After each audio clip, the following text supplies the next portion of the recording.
ओम नमोर्यंताणं नमो सिद्धाणं नमो आर्याणं नमो वज्रायाणं नमो लोहे सव्वसाहुणं। मंगलं भगवान् वीरो मंगलं गौतमो गणी मंगलं कुन्दकुन्दार्यो जैनधर्मोऽस्तु मंगलम्। आत्मा ज्ञानं स्वयं ज्ञानं ज्ञानादन्यत् करोति किम्। परभावस्य कर्तात्मा मोहोऽयं व्यवहारिणम्। अज्ञानतिमिरान्धानां ज्ञानाञ्जनशलाकया चक्षुरुन्मीलितं येन तस्मै श्रीगुरुवे नमः। तस्मै श्रीगुरुवे नमः।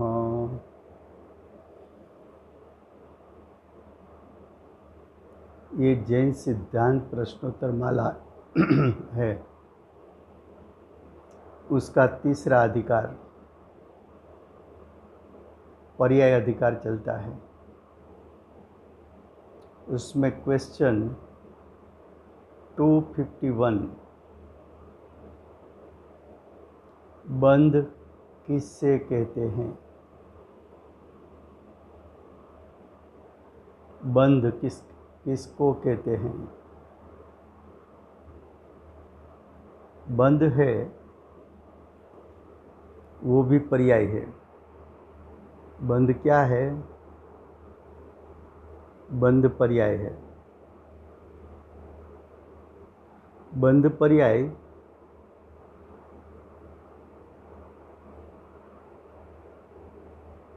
समान जाति द्रव्य पर्याय या तो असमान जाति द्रव्य पर्याय है। क्या कहा। बंध क्या है। तो बंध पर्याय है।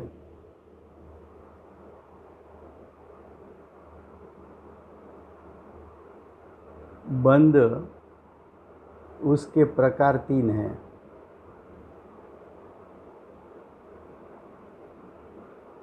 भावबंध, द्रव्यबंध, उभयबंध।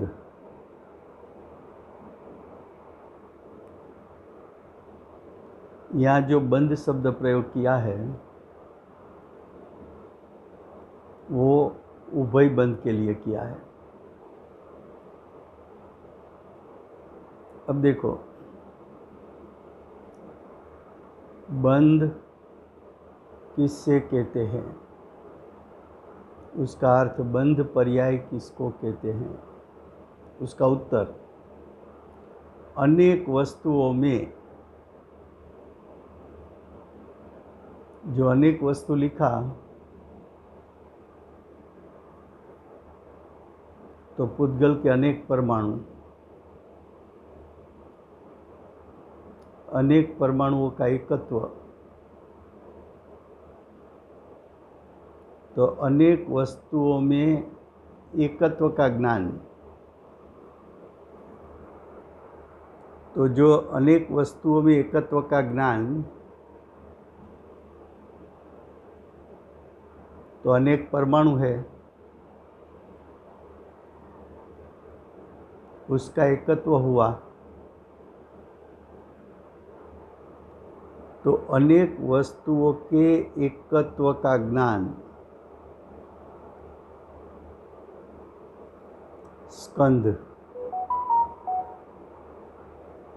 अनेक परमाणु इकट्ठे हुए, उसको आपने स्कंद कहा।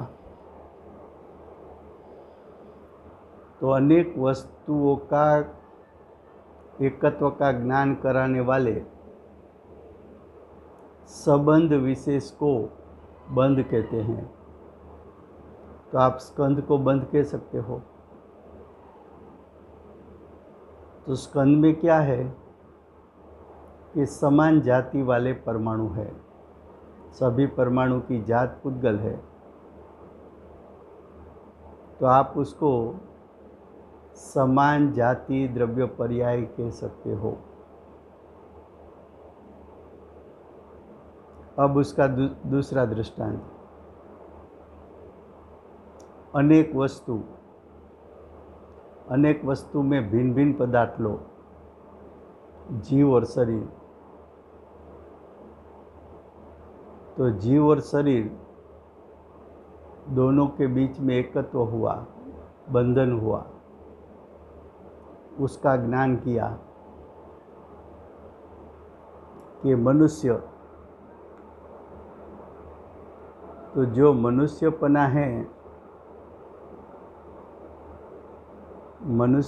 है तो उसमें दोनों की जाति भिन्न है। शरीर पुद्गल है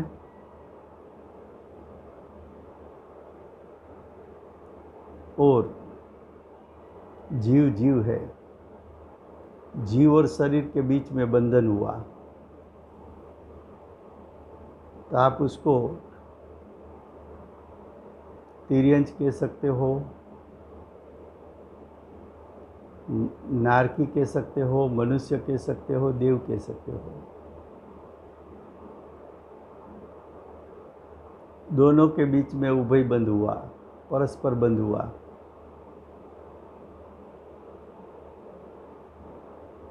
ऐसा भिन्न भिन्न द्रव्य के बीच में बंध होता है,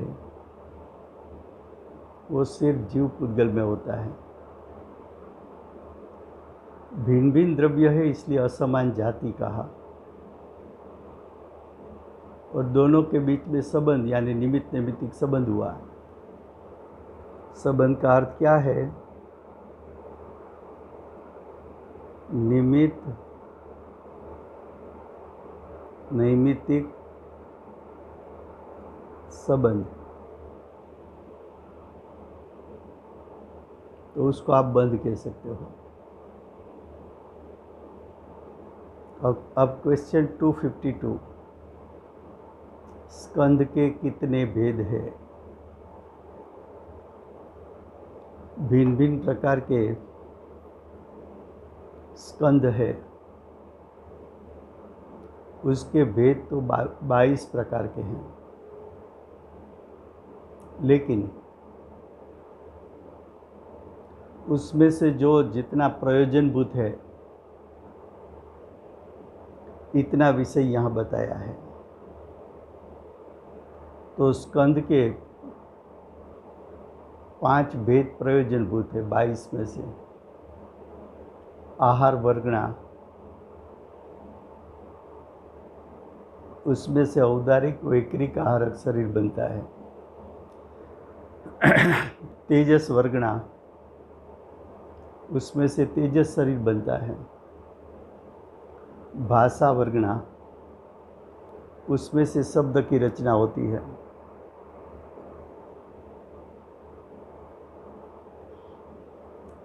मनोवर्गणा, उसमें से द्रव्य मन बनता है। कर्मण वर्गणा, उसमें से 8 प्रकार के कर्म बनते हैं। तो ऐसे 22 भेद है। तो स्कंद के 22 भेद, प्रयोजनभूत 5 भेद, आहार वर्गणा, तेजस वर्गणा, भाषा वर्गणा, मनोवर्गणा और कर्मण वर्गणा। क्वेश्चन 253, आहार वर्गणा किसको कहते हैं? तो आहार वर्गना स्कंद है। आहार वर्गना अनंत परमाणु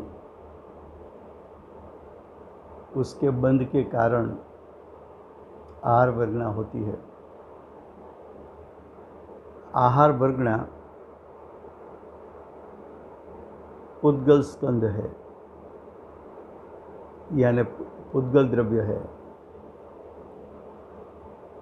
अब प्रश्न ये है कि आहार वर्गना किसे कहते हैं? जो पुद्गल स्कंद में से औदारिक, वैक्रिक, आहारक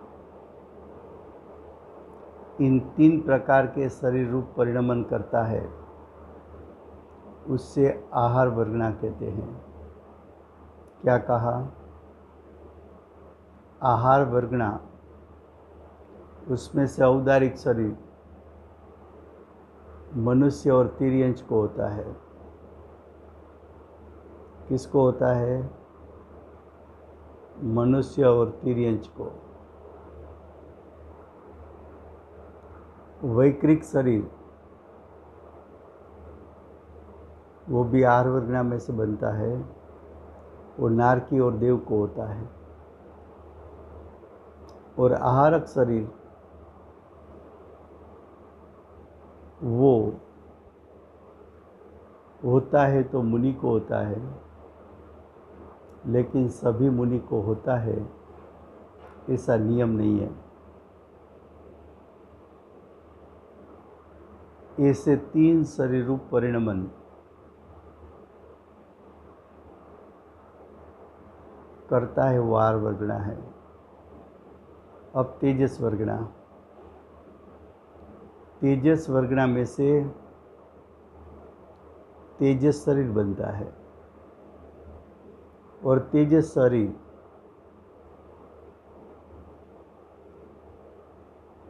चारों गति में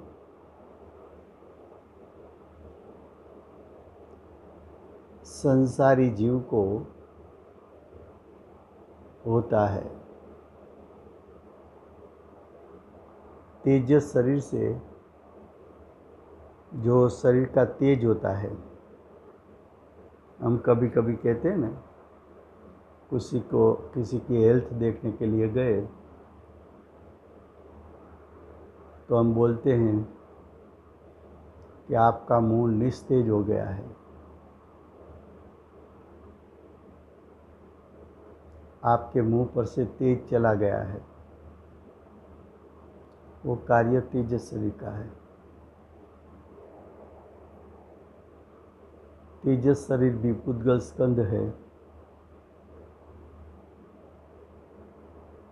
अब क्वेश्चन 255, भाषा वर्गना किसको कहते हैं? तो भाषा वर्गना वो भी है तो पुद्गल स्कंद,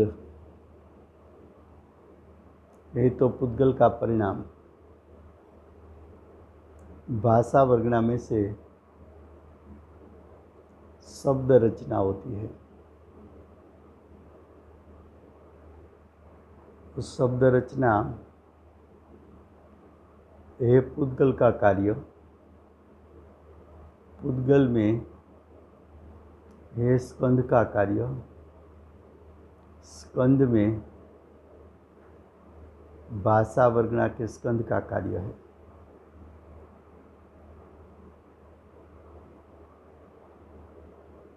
क्वेश्चन 256, मनोवर्गना किसको कहते हैं? मनोवर्गना भी पुद्गल स्कंद है। मनोवर्गना में से पंचेंद्री संज्ञी को द्रव्यमन होता है। द्रव्यमन किसको होता है? पंचेंद्री संज्ञी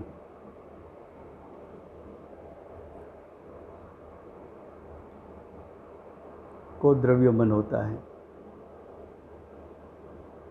जो छाती का भाग है वहाँ एक सूक्ष्म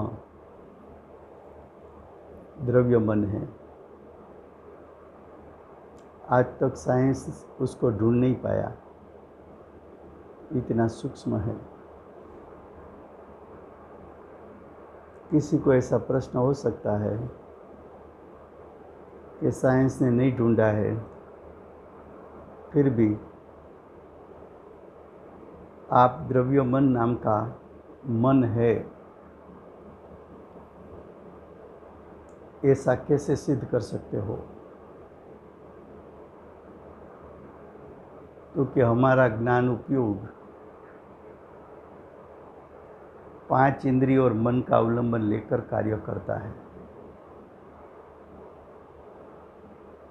अगर 5 इंद्रिय का विषय लो तो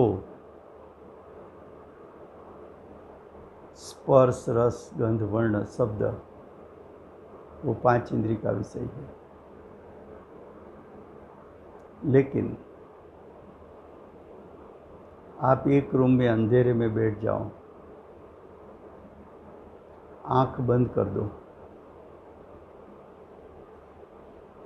5 इंद्रिय के सब विषय कट हो गए। उसके बाद जो आपको विकल्प आता है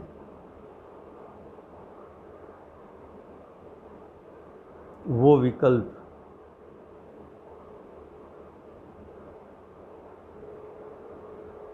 उसमें ज्ञान को अवलंबन द्रव्य मन का है। अगर आप कहो कि मन नहीं है और 5 इंद्रिय के विषय कट हो चुके हैं, तो आपका उपयोग ज्ञायक स्वभाव का अवलंबन लेना चाहिए। और ज्ञायक स्वभाव का आपको अवलंबन हो तो निर्विकल्प दशा होनी चाहिए, और निर्विकल्प दशा हो तो आपको अतीन्द्रिय ज्ञान, अतीन्द्रिय सुख का वेदन होना चाहिए। ये तो है नहीं। अच्छा, 5 इंद्रिय का विषय नहीं है, वहाँ स्पर्श की बात नहीं है, रस की बात नहीं है, गंध की बात नहीं है, वर्ण की बात नहीं है, शब्द सुनने की बात नहीं है।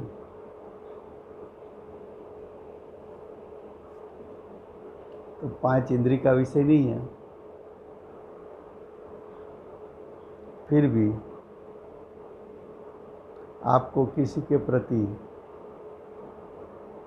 मन का अवलंबन लेकर मोह होता है, राग होता है, द्वेष होता है, क्रोध होता है।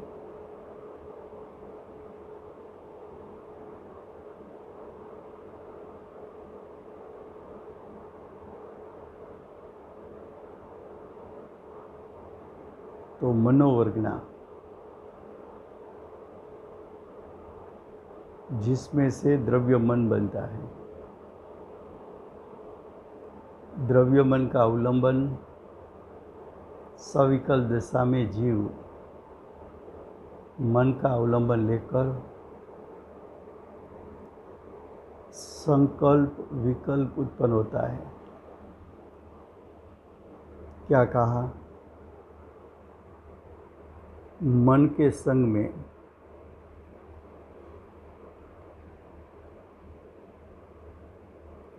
विकल्प उत्पन्न होता है।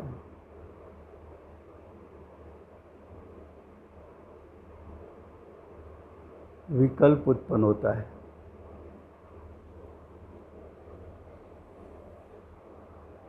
अब जो द्रव्य मन है वो पुद्गल है, पुद्गल का स्कंध है, वो मनोवर्गणा का परिणमन है। अब कार्मण वर्गणा किसको कहते हैं? कार्मण वर्गणा है पुद्गल के स्कंध। कार्मण वर्गणा प्रत्येक संसारी जीव को उसके आत्म प्रदेश पर कार्बन वर्गना उपस्थित है। कार्बन वर्गना में से 8 प्रकार के कर्म बनते हैं।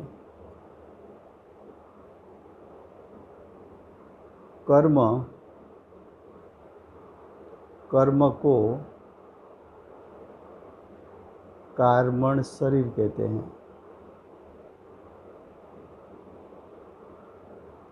एक कार्बन शरीर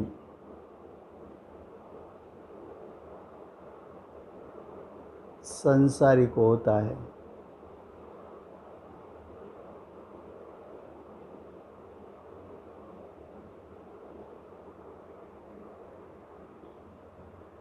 चार घाती चार अघाती कर्म जो बनते हैं वो कार्बन वर्गना में से बनते हैं। चारों गति के जीव के आत्म प्रदेश पर अनंत अनंत कार्बन वर्गना उपस्थित है। जीव जैसा जैसा भाव करेगा ऐसी ऐसी कार्बन वर्गना सिलेक्ट होगी, उसमें से कर्म बनेगा। वो कर्म जीव के आत्म प्रदेश पर चिटक कर बंध को प्राप्त होगा।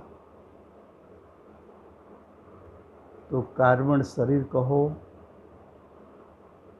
8 कर्म कहो, दोनों बात एक है। तो देखो उत्तर क्या दिया, जो पुद्गल स्कंद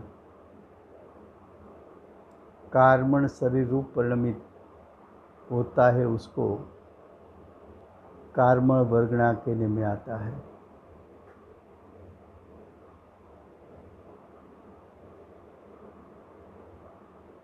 अब क्वेश्चन 258,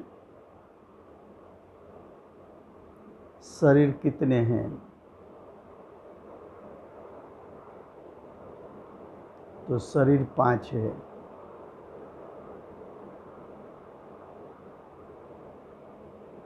शरीर पुद्गल है,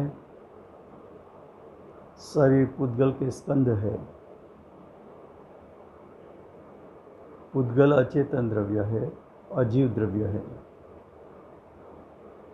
तो शरीर भी अचेतन है, शरीर अजीव द्रव्य है। शरीर के 5 प्रकार, उसका नाम। तो उत्तर शरीर 5 है। औदारिक शरीर, वैक्रिक शरीर, आहारक शरीर, तेजस शरीर और कार्बन शरीर। ये 5 प्रकार के शरीर है। पहले हम बता चुके हैं कि पांचों शरीर पुद्गल है, उसमें स्पर्श रसगंध वर्ण है। पांचों शरीर स्कंद स्वरूप है। पांचों शरीर अजीव है, उसमें जीव नहीं है, उसमें ज्ञान नहीं है।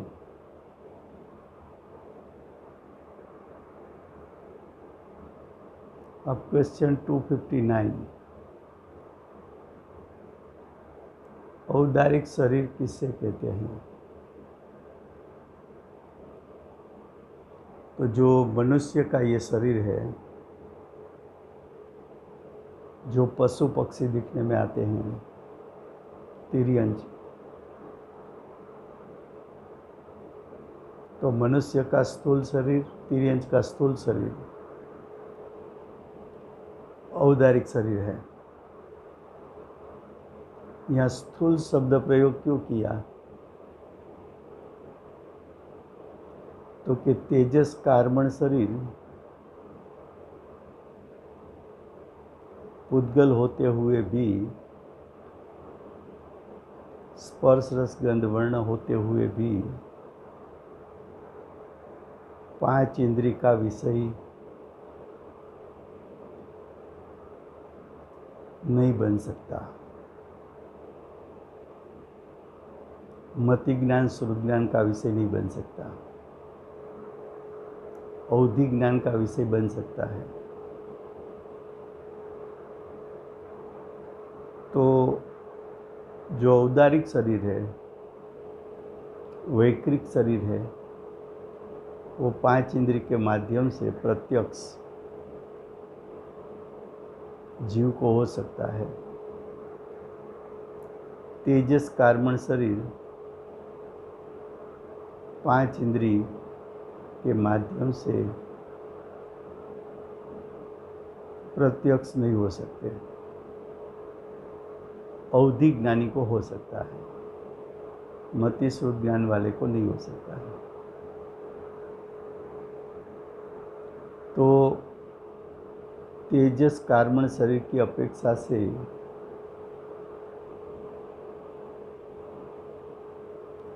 औदारिक वैकृत शरीर स्थूल है, तेजस कार्बन शरीर सूक्ष्म है।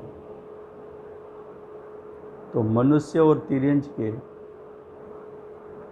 स्थूल शरीर को औदारिक शरीर कहते हैं। क्वेश्चन 260, वैकृत शरीर किसको कहते हैं?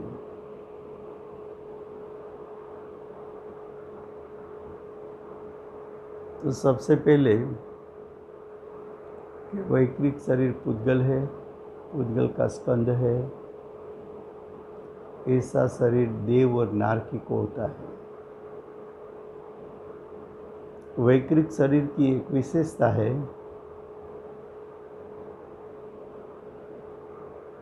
कि वैकृत शरीर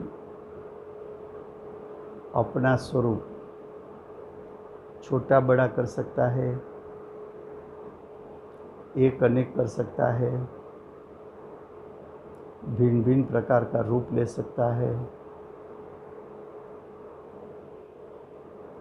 वैकृत शरीर ऐसा होता है कि उसका टुकड़ा टुकड़ा कर दो, लेकिन वो टुकड़े फिर से जुड़ सकते हैं।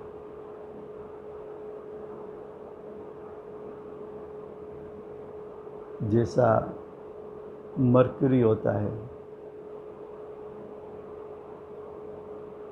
वो हाथ में से गिर गया तो उसका छोटा छोटा स्कंद बनकर बिखर गया,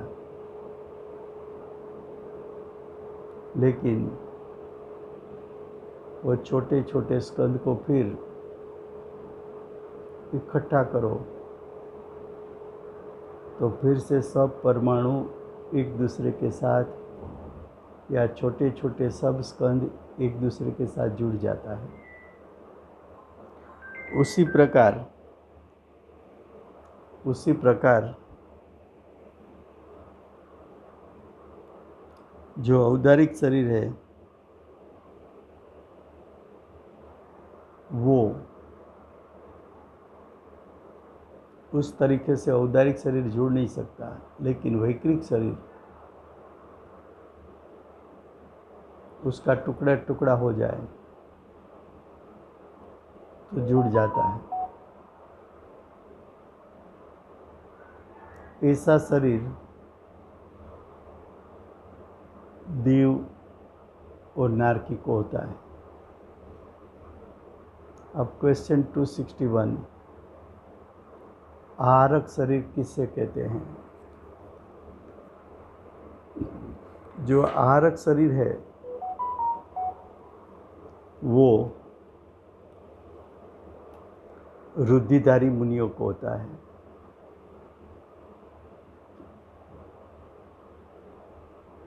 रुद्धि की प्रकटता के कारण मुनि को आहारक शरीर प्रकट होता है। लेकिन जो ये रुद्धि है वो तप और ध्यान से प्रकट होती है। रुद्धि है वो मुनिराज के शुभ भाव का फल है।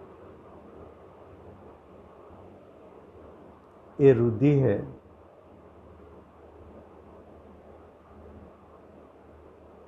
शुद्धता के साथ शुभ भाव हो, शुद्धता के साथ शुभ भाव हो और तप और ध्यान की बार बार क्रिया होती है, ऐसे जीव को 64 प्रकार की रुद्धि में एक आहारक नाम की रुद्धि है, वो प्रगटती है। ऐसी रुद्धि हो ऐसी जो रुद्धि हो वो सिर्फ ऐसी जो रुद्धि है वो सिर्फ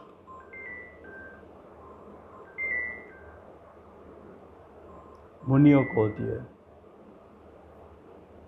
देखो उसका उत्तर,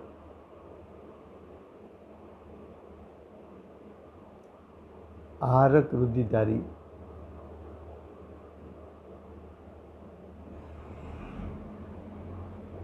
छठे गुणस्थानवर्ती मुनि को किसी प्रकार की तत्व शंका होने पर या तो जिनालय आदि की वंदना करने के लिए, क्या कहा फिर से, आहारक रुद्धिधारी छठे गुणस्थानवर्ती मुनि की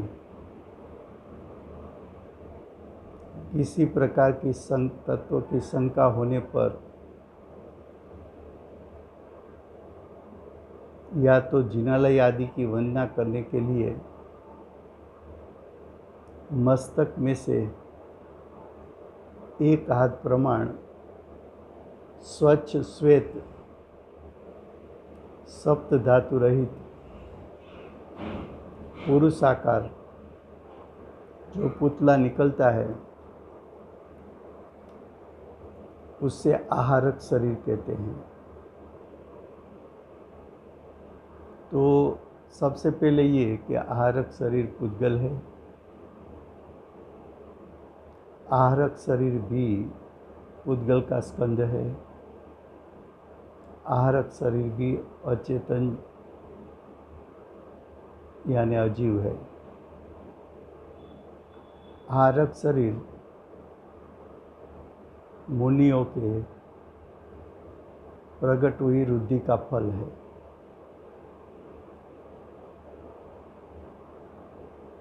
जब मुनिराज को तत्व संबंधी कोई प्रश्न उपस्थित होता है या तो तीर्थंकर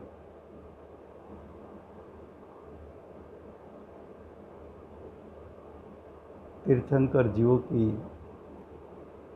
उसके क्षेत्र में अनुपस्थिति हो, तब मुनियों को विकल्प आता है कि मैं साक्षात तीर्थंकर भगवान का दर्शन करूं या तो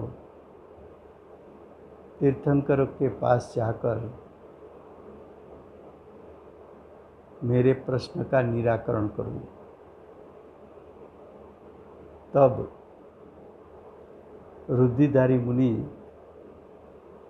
उसके शरीर में से आहारक शरीर बाहर निकलता है। मुनि का मूल शरीर और आहारक शरीर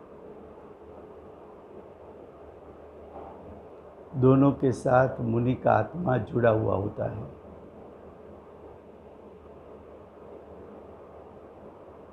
और आहारक शरीर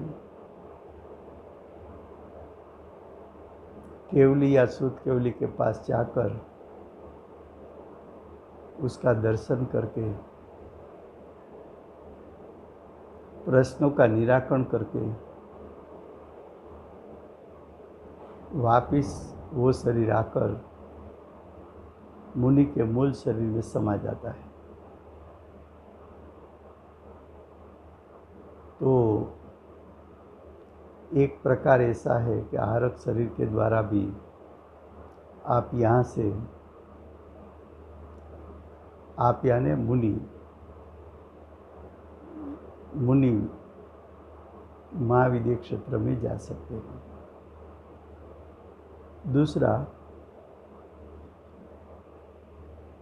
दूसरी एक रुद्धि है चारण रुद्धि, जो कुंकुंदाचार्य देव महाविद्य क्षेत्र में पधारे, वो चारण रुद्धि के माध्यम से गए थे। चारण रुद्धि में ये जो वर्तमान मुनि का शरीर है, उसके साथ ही मुनिराज आकाश गमन करते हैं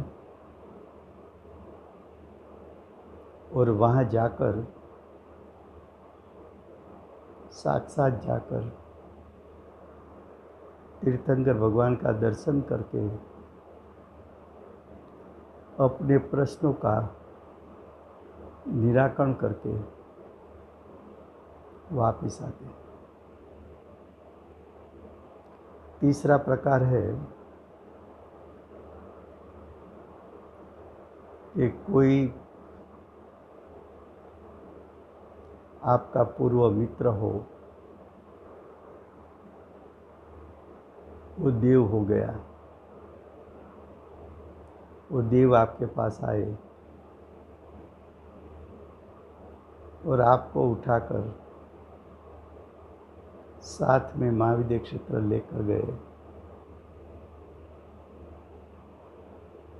ये भी हो सकता है।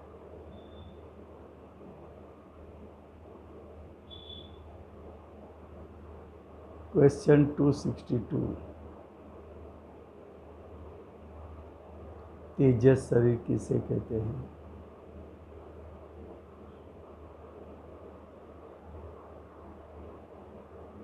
तो कि औदारिक, वैक्रिक, आहारक, इन तीनों शरीर को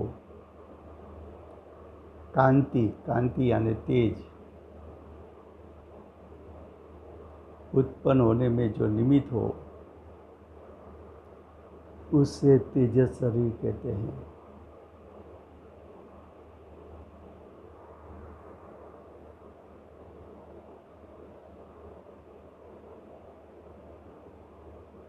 तो तेजस शरीर औदारिक, वैक्रिक, आहारक शरीर में तेज उत्पन्न करता है। ये तेजस शरीर भी पुद्गल है, अचेतन है, पुद्गल के स्कंद है। सभी चारों गति के संसारी जीवों को तेजस शरीर होता है। कार्बन शरीर किसको कहते हैं? ज्ञानावरणादि 8 कर्मों के समूह को कार्बन शरीर कहते हैं। तो ज्ञानावरणादि 8 कर्म सभी संसारी जीवों को होता है। चारों गति में घूमने वाले को 8 प्रकार का कर्म होता है। 8 प्रकार का कर्म वही कार्बन शरीर है।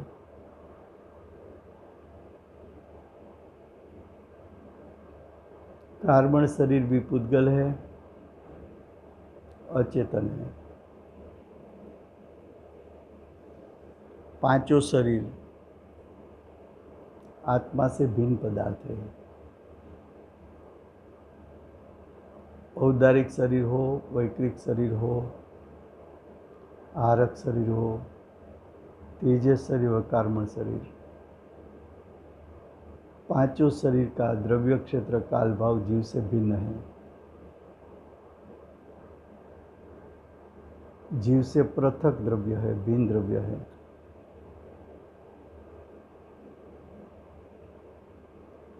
क्वेश्चन 264। एक जीव को एक साथ कितने शरीर का संयोग हो सकता है?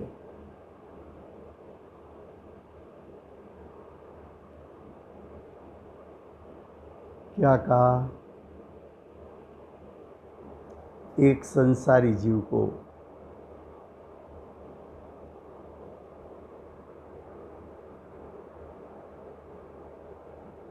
एक संसारी जीव को एक साथ कितने शरीर का संयोग हो सकता है? उसका उत्तर एक साथ कम से कम 2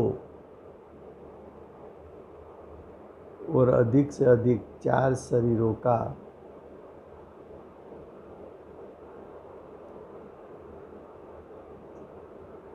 संसारी जीव को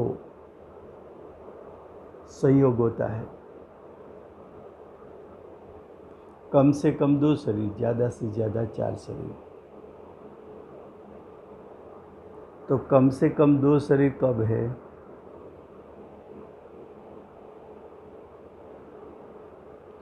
तो कि जीव विग्रह गति में, विग्रह गति का अर्थ क्या है? कि वर्तमान देह छोड़ दिया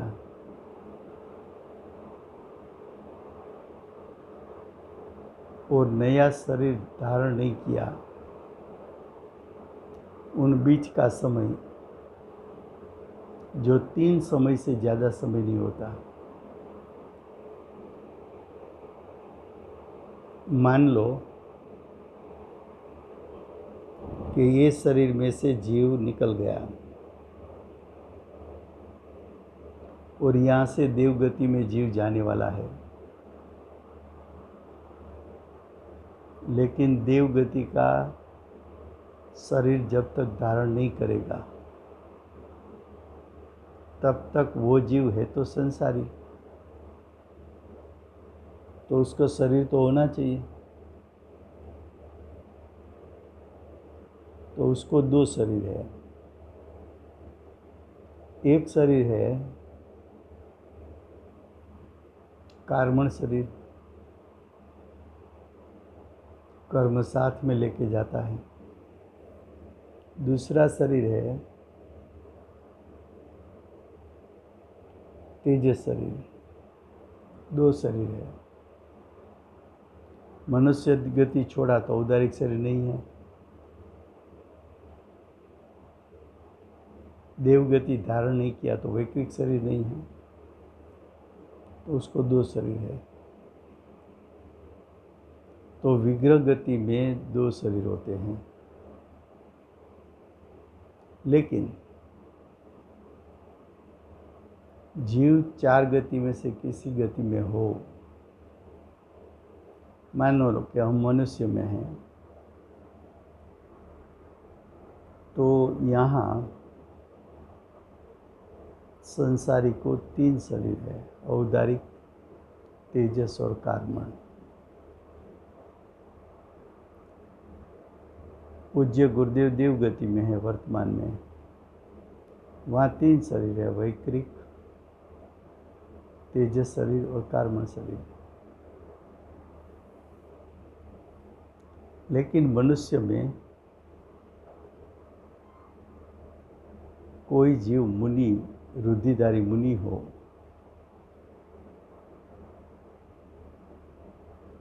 और उसको रुद्धि के कारण आहरक शरीर प्राप्त किया हो, तो उसको 4 शरीर होता है। मनुष्य है इसलिए औदारिक, तेजस, कार्मण तो सभी में होता है, और आहरक शरीर रुद्धि के कारण प्रकट हुआ है। तो 2 शरीर किसको है? विग्रह गति वाले को। 3 शरीर चार्य गति में, 4 शरीर रुधिधारी मुनि को। अब क्वेश्चन 265,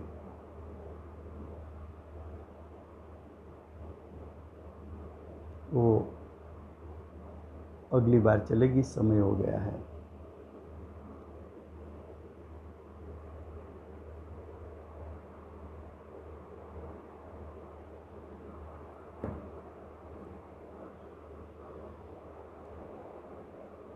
अनंत अनंत उपकारी श्री सिमंदर भगवान की जय हो।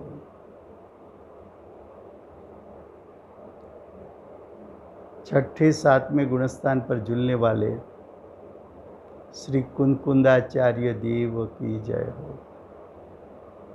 साक्षात उपकारी परम कृपाणु श्री सद्गुरुदेव की जय हो। साक्षात उपकारी प्रसममूर्ति भगवती मात की जय हो। अष्ट जिनवाणी मात की जय हो। परम दिगंबर जैन धर्म की जय हो।